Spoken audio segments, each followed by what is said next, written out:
Good morning and good evening to all the participants of World Stem Cell Summit. My name is Manohar. I am the MD and CEO of Stempeutics Research, Bangalore. I would like to thank the organizers for giving me an opportunity to speak in the India panel. My presentation will be focused on commercializing cell therapy product in India, the experience what we gained, and also the challenges what we face in India. Also, I will cover the challenges what we are facing in globalizing the product what we are developing in India, in particular in the US. We are an MSC company, mesenchymal stromal cell company. These MSCs are derived from bone marrow of healthy volunteer donors. Slide 2 gives an overview of the company. So we are a leading regenerative medicine company in India with a stem cell platform technology for the development of treatment of immune-mediated and inflammatory diseases, founded in 2006 by Manipal Group, headquartered in Bangalore, India. Manipal Group is well known in healthcare and education. The lead product is Stempuetics, and we have received a marketing authorization in India for 3 indications: critical limb ischemia due to Berger disease, critical limb ischemia due to peripheral artery disease, and knee osteoarthritis. We have co-development agreements with 2 major pharma companies in India, Cipla and Alchem. We also have partnership with the leading CDMO, Kimball Biopharma, for manufacturing.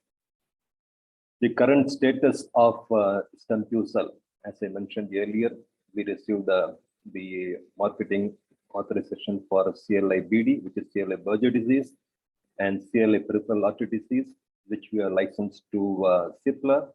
We also received recently the marketing authorization for knee osteoarthritis, which we are licensed to Alchem Labs in India. 2 more indications which we are focusing. One is non-healing diabetic foot ulcer. We are currently doing a phase 3 trial in India. And the next indication is perianal fistula due to Crohn's disease. Phase 1/phase 2 trial is in progress. This slide number 3, gives an overview of the Stempuetics product, where we are different compared to our competitors. We are following a patented pooling technology, where we pool multiple donor cells to create the working cell bank, and working cell bank, from there we create our end product Stempuetics. So Stempuetics is an allogenic cryopreserved off-the-shelf product derived from qualified and tested healthy adult donors. We screen multiple donors as per the Indian FDA standards, and once they qualify, we aspirate the bone marrow and create the master cell bank. So master cell bank are individual donors. We have donor 1, donor 2, and donor 3, or our individual donor cells master cell bank. We take one vial from each donor, pool them, and create the working cell bank, and working cell bank becomes the seed stock to create the end product, the Stempuetics. So the entire process has been patented, and we have received the patents from 18 different countries, including US, Japan, and EU. The preclinical studies show reduction in inflammation, growth of collateral vessels, which are very critical for critical limb ischemia, and also repair and regeneration of tissues, cartilage, which is critical for the knee osteoarthritis. We have a scalable manufacturing process with FDA, EMA, and PMDA regulatory compliant reagents, very, very critical when you want to globalize the product. We have manufactured more than 400 billion cells under the GMP conditions for the clinical trial requirements and currently for the commercial requirements. The manufacturing process, we have a shorter duration of culture due to two-tier banking system. We have MCBs and working cell bank. And to produce Stempuetics from working cell bank, it takes approximately about 18 days. So we have a unique technology, pooling technology, and we have shown that Stempuetics is safe in over 400 patients across clinical trial, now in the commercial sales. One of the biggest challenge when we go for globalization is the cell bank compliance. how this cell bank and including the bone marrow compliant with the FDA, compliant with EMA, and compliant with PMDA. There we are facing some challenges because FDA insists that all the donors need to be tested in an FDA-approved lab using FDA-approved kits. And EMA says we have to follow the CE mark, and PMDA has got its own requirements. So when we go from local, from India to global, we need to ensure that we have a globally compliant cell bank. So that is the challenge what we are facing, and we are trying to overcome based on the issues, based on the feedback what we have received from FDA, EMA, and PMDA. This slide gives once again what are the main benefits of pooling. Whenever we go and talk to big pharmas, they ask us how our MSCs are different compared to the competitors' MSCs and how it is better. So we believe this technology reduces donor-to-donor variability. Pooling of donors reduces donor-to-donor variability as experienced in other products. And the regulatory agencies, in particular FDA, have expressed serious concerns in the reproducibility with a single donor product when a single donor product is used. So when we have a pooled donor product, so it reduces the variability, and also we can produce large number of doses consistently batch after batch, which gives a big benefit. So robust large-scale production and broader cytokine and growth factors, thus increasing the therapeutic potential, and also low cost of production. Since we have a two-tier banking system, we have observed, and also the manufacturing process, where we could produce more than about 400 to 500 million cells per ton cell stacks, which helps us in reducing the cost of production. And of course, it is a property patented, and we have patented not only the process, we have patented the product, and also a few indications around the globe. This slide gives an overview of the first indication which we are commercialized, the critical limb ischemia, what are the current gaps in the treatment, and how the cell therapy and how the stem cell drug likely to address the gaps in the current treatment. So with the available treatment options, what we have seen or the published literature says is only 25% of the CLI, issues are resolved. Still, there are about 75% of the patients, what they call as no patients, where the current medicine is not working properly.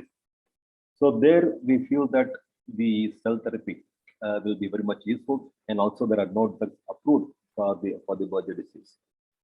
So what we have done is, this slide shows, slide number 6, what are the stem cell functional characteristics and how stem cell has shown the anti-inflammatory, the immunomodulatory, and the angiogenic properties at key stages of development, right from the R&D to see the potency of stem cells and also see the secretion of the various growth factors, in particular VEGF, and how this has helped how this has shown in the preclinical studies when we did a preclinical efficacy model, where stem cell administration ameliorates foot necrosis and limb loss in the HLI model. So what we saw in vitro and which has shown in vivo in preclinical model, and subsequently in the clinical trial, where you have seen the stem cell administration reduces the rest pain and promote ulcer healing, increase the blood flow in the affected limb, increase in total walking distance, quality of life. So there should be, when we develop the product, there should be a strong linkage between the in vitro data, what we see in the R&D, how to link it in the preclinical model, and ultimately how we can see those things in the clinical trial. What we did is we started with critical limb ischemia due to Berger disease, where we saw the mechanism of action of MSCs is much better in the Berger disease, even though the business opportunity is much less compared to CLI due to FAD. But we wanted to ensure that science drives the business, not the other way around. So we took Berger disease first. We got the marketing approval for CLI BD, and subsequently we did a label extension study to include the patients who are suffering, the diabetic patients who are suffering from CLI. The Berger disease is mainly the smokers, and the CLI pad, it is mainly, the diabetic and other people suffer from this kind of an indication. Also, what we have noticed is how, in order to be successful, one is the scientific evidence, and also the outcomes of the preclinical studies, and ultimately how we administer the cells in the patients. So one of the novel thing what we have done, apart from the intramuscular injection, what we have done, we also injected the Stempeutics cell around the ulcer, and this injection has helped in healing the ulcer much faster, and of course on bringing the pain reduction, there is pain reduction. So we have patented these CLI Stempeutics cell CLI and indication, and we have received the patent for this particular indication in the US. This slide shows slide number 7, shows the clinical trial what we have done in India. We started with a phase 1 trial with 20 patients. Then we moved to phase 2 with 90 patients, where we did a dose finding study, where we injected 1 million cells per kg body weight, and also 2 million cells per kg body weight, and we had the control arm also. And what we observed is that 2 million cells was much better, and we saw some statistical significant results in our primary endpoint. The primary endpoint was rest pain and also the ulcer healing, and in both these primary endpoints, we saw significance compared to the control arm. Subsequently, we got the conditional approval based on our phase 2 study. From there, we moved to phase 4, and we did 50 patients in phase 4. Whatever we could see, what we saw in phase 2, similar thing we could see in our phase 4 trial, and we got full marketing authorization after completing the phase 4. Subsequently, we applied for a label extension study based on the outcomes of CLI due to Berger disease, where we saw, good improvements in terms of rest pain reduction and ulcer healing. We applied for label extension phase 3 study, and we did a CLI pad with 24 patients. And once again, what we saw in CLI due to Berger disease, same thing we could see in CLI pad. So now we have approval for both the indications, the CLI due to Berger disease and CLI due to PAD, and being marketed now. We already sold to more than 60 patients, commercial patients. The drug is doing well. The main challenges in commercializing the cell therapy product in India, one is the cold chain management, how we ship the cells and maintain the cells at minus 185 to minus 196 degrees centigrade, how we deliver the cells to the site, how we thaw the cells, and ultimately how we administer the cells. So that is one of the challenges what we are currently facing, shipping across India to the site, and see how we can reduce the cost of cold chain management. And the second thing is the insurance coverage. How, once again, these patients who are, undergoing the treatment, how they can make claim from the insurance companies. Still, insurance companies also evaluating whether they should cover, even though it has been approved by the government of India. The insurance companies are making their own judgment in terms of covering this product. You can see in this slide the clinical outcomes, where how the ulcer is healing. We have the baseline, how within 6 months after injecting Stempeutics cell, how the ulcer is completely healed. So we have good outcomes in our CLI trial, and we are seeing good outcomes when we started selling commercially in India, both in ulcer healing as well as in the rest pain reduction. One of the challenges, once again, when we wanted to globalize CLI, in particular in the US, the endpoints, the primary endpoint expectation from FDA is somewhat different compared to the endpoints what we have in India. So I think it is very critical to when we do the clinical development plan, to see that whatever we are doing in a particular country, whether we can take it, those endpoints to US, Europe, and to Japan. So they have somewhat stringent endpoints where they want to see the complete ulcer healing, they want to see complete wrist pain and no amputation, no mortality. So FDA wanted a kind of an combo endpoint, which we are trying to evaluate how we can achieve using Stempuetics. The next indication is the knee osteoarthritis. Once again, it gives an overview of the knee OA, and also once again, what are the gaps in the current treatment? The current treatment is only symptomatic treatments exist, and also the type of treatments currently available, whether it's analgesics or non-steroidal anti-inflammatory drugs or opioid analgesics. So all this, steroids injected into human osteoarthritis knees accelerate articulate degeneration as confirmed by X-ray studies. So there are some side effects, and also the HA injection, which is widely used for the knee osteoarthritis. There is no consistent data, and also HA just gives only the pain reduction and doesn't conserve cartilage. So there is a gap in the current treatment of knee OA, and once again we did our evaluate our clinical trial design where we have included grade 2 and grade 3 X-ray knee joint, and see that these patients can have prolonged pain reduction, and also ensure that they don't move to grade 4. Once they move to grade 4, then they need to go for a total knee replacement. So here also we went through the entire cycle of developing the product, right from the R&D to preclinical efficacy, and then ultimately to the clinical trials. So this slide gives an overview of Stempuetics functional characteristics, where once again Stempuetics has shown anti-inflammatory, immunomodulatory, and chondrogenic properties at key stages of development.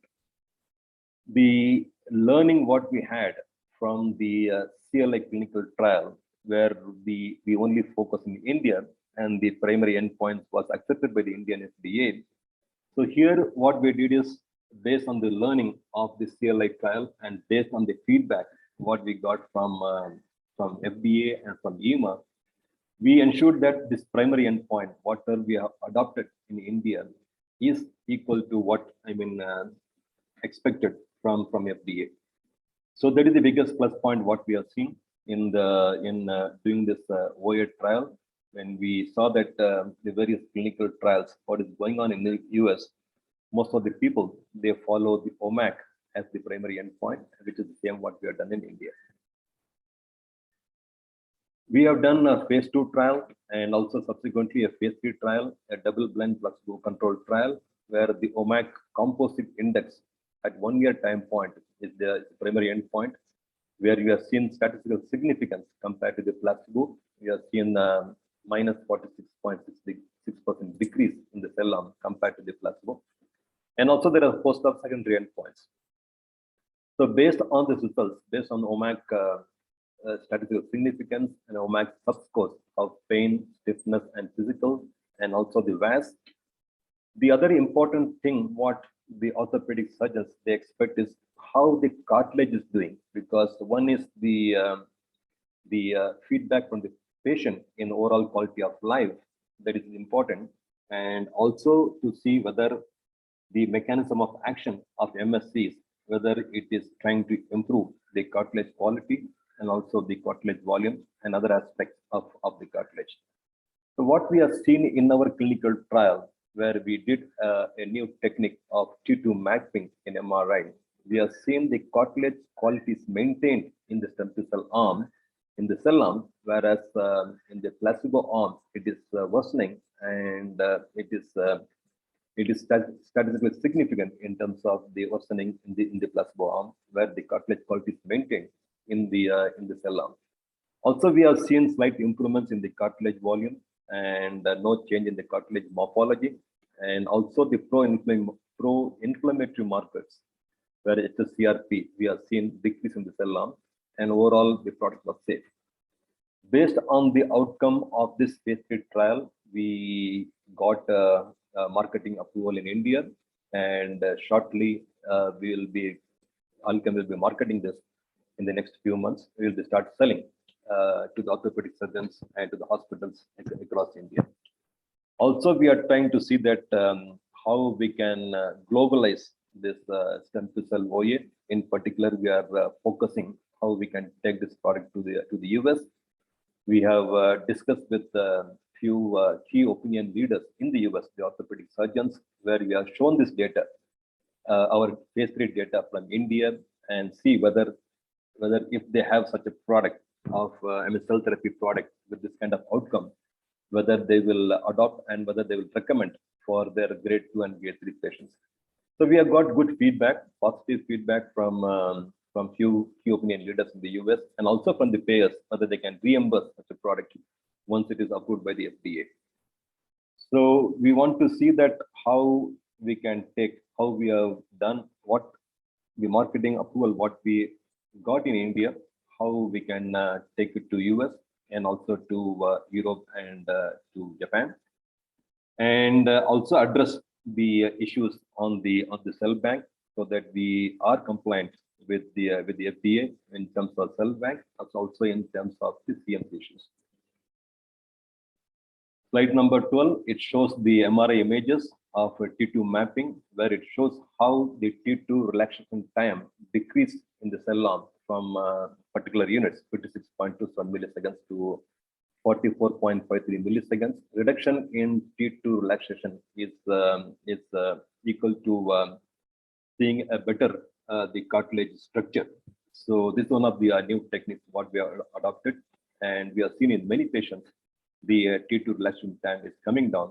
Even though it is not statistically significant, we have seen some improvements at the year 1. And we are following all the patients for 2 years, and we will see whatever we saw the statistical significance in 12 months, whether we could see those things at 24 months. So the key challenges, so what I was mentioning, one is designing the products with a global perspective in mind, and also checking on the scalability. So when I say this, we want to ensure the donor screening, the donor testing, creation of cell banks, whether it is FDA compliant, testing the infectious disease markers in an FDA approved lab, FDA approved kits. So we need to ensure that, yes, we are complying with various regulators, so that whatever we do in India, we can leverage the clinical trial data what we have in India when we go to other countries and jumpstart rather than repeating the entire exercise what we have done in a particular country. So very critical to focus on the designing of the product with a global perspective in mind, and also check on scalability in terms of the manufacturing process, whether the process is scalable and whether we can produce billions of cells without compromising the quality of the product, and also whether we can make it affordable.